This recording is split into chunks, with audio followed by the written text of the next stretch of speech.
Hi, I am back with this note. இன்றைக்கி இந்த video இந்த நோட்டை பற்றி தான் பார்க்க போகிறோம். இதுக்குள்ளே அப்படி நான் என்ன விஷயங்கள் டெய்லி நோட் பண்ணுறேன் அப்படிங்கிறத பார்க்கலாமா?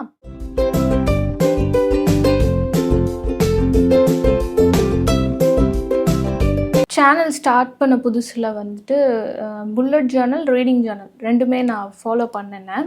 ஒரு 1 இயர் நான் அதை பண்ணேன்.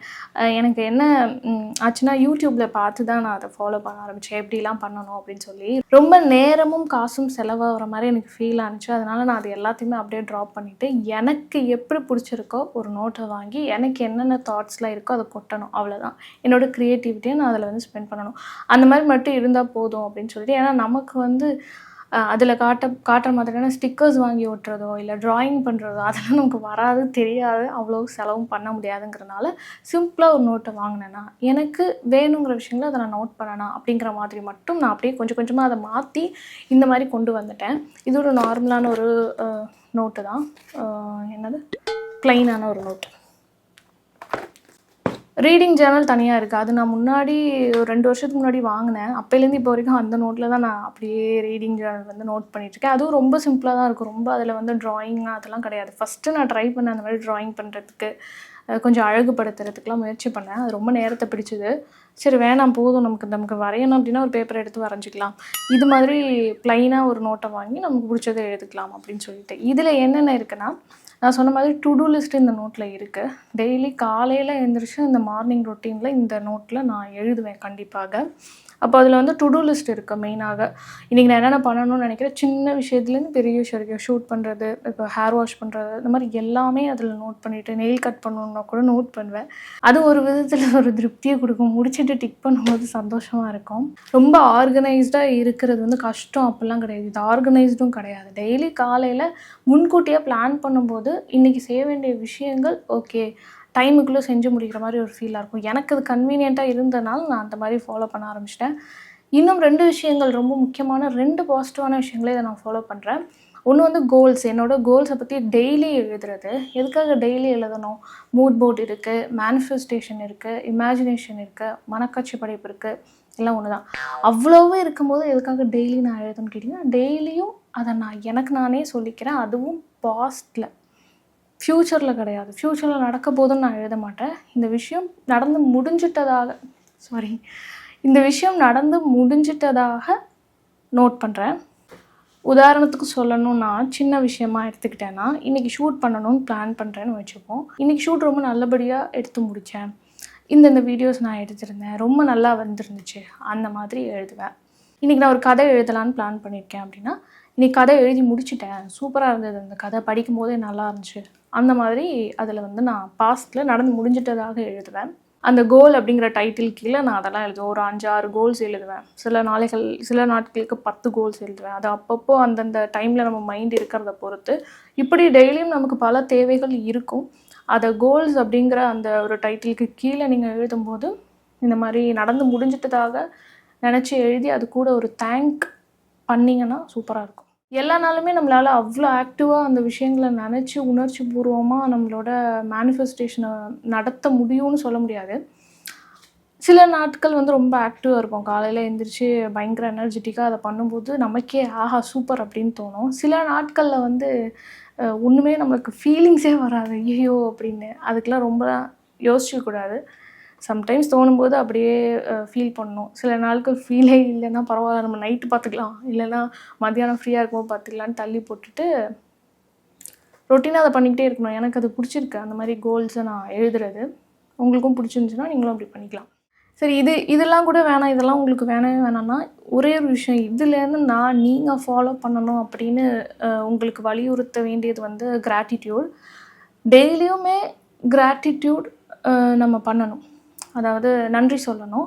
தினமுமே நன்றி உணர்வை வெளிப்படுத்த வேண்டியது ரொம்ப அவசியம். ரொம்ப பாசிட்டிவான பவர்ஃபுல்லான ஒரு வெப்பன் அது.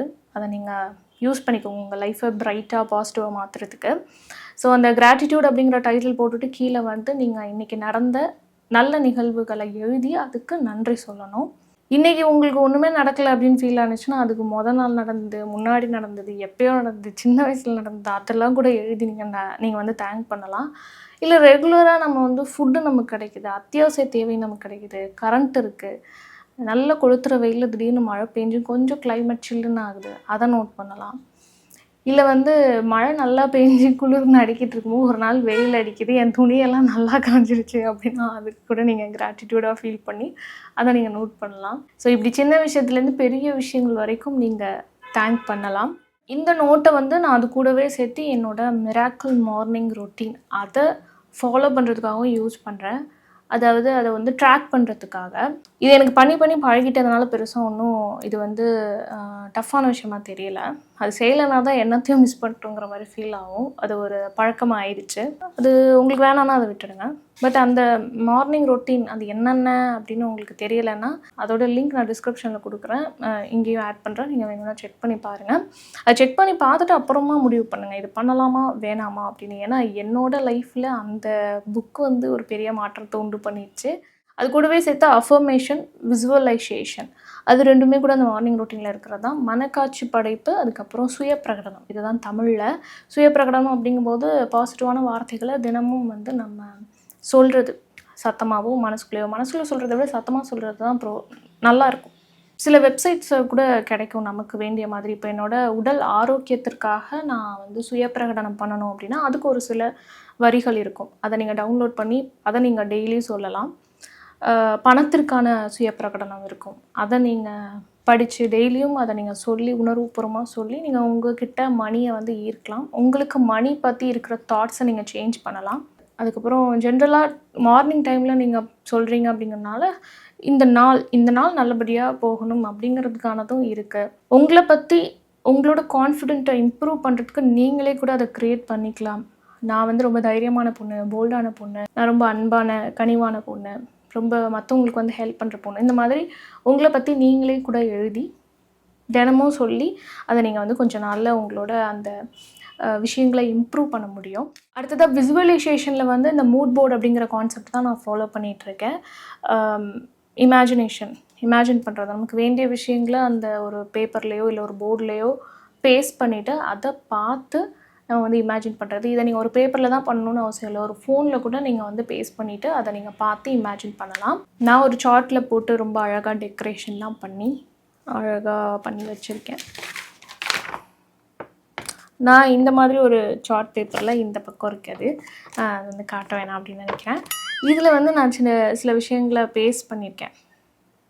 எனக்கு அந்தளவுக்கு வரையெல்லாம் தெரியாததுனால சும்மா எழுதி பேஸ்ட் பண்ணியிருக்கேன். சில பேர் வந்து பிரிண்ட் அவுட் பண்ணி அதை ஒட்டி வச்சுப்பாங்க சார்ட்லேயோ இல்லை ஒரு போர்ட்லேயோ, அந்த மாதிரி கூட பண்ணிக்கலாம். ஸோ இதுதான் இந்த நோட்டில் நான் ஃபாலோ பண்ணுற விஷயம். இது டெய்லியுமே யூஸ் பண்ணுறது. டைரி ஒரு பக்கம்னா இது வந்து பிளானர் மாதிரி, ட்ராக்கர் மாதிரி டெய்லியும் நான் பண்ணுற விஷயங்களை எழுதுறது, கோல்ஸ் எழுதுறது, கிராட்டிடியூட் எழுதுறது, டு டூ லிஸ்ட் இது எல்லாத்துக்குமே சேர்த்து ஒரே நோட்டாக போட்டுறேன். முன்னாடி தனித்தனியாக இருந்துச்சு, இப்போ எல்லாத்தையும் சேர்த்து ஒரே நோட்டாக போட்டுட்டேன். இது ரொம்ப நல்லா இருக்குது, எனக்கு கன்வீனியண்ட்டாக இருக்குது இந்த மாதிரி நான் எழுதிக்கிறது. ஸோ உங்களுக்கும் இது பிடிச்சிருந்தது அப்படின்னா இந்த விஷயங்களை நீங்கள் ஃபாலோ பண்ணலாம். இதுலேருந்து ஏதாவது உங்களுக்கு வந்து இன்னும் டீட்டெயில்டாக சொல்லணும், இப்போ இந்த சுயப்பிரகடனமோ இல்லை மூட் போர்டோ அதை பற்றிலாம் உங்களுக்கு டீட்டெயிலாக தெரியணும் அப்படின்னா கமெண்ட்டில் சொல்லுங்கள். நான் அதை பற்றி இன்னும் டீட்டெயில்டாக அடுத்த வீடியோ போடுறேன். இது வரைக்கும் இந்த சேனல் நீங்கள் சப்ஸ்கிரைப் பண்ணாமல் பார்த்துட்டு இருந்தீங்க அப்படின்னா சப்ஸ்கிரைப் பண்ணிக்கோங்க. ஏன்னா உங்கள் லைஃப்லேயும் பாசிட்டிவிட்டி ஸ்ப்ரெட் ஆகணும்னு நான் ஆசைப்பட்றேன். இன்னொரு சூப்பரான வீடியோவில் உங்களை மீட் பண்ணுறேன். Bye.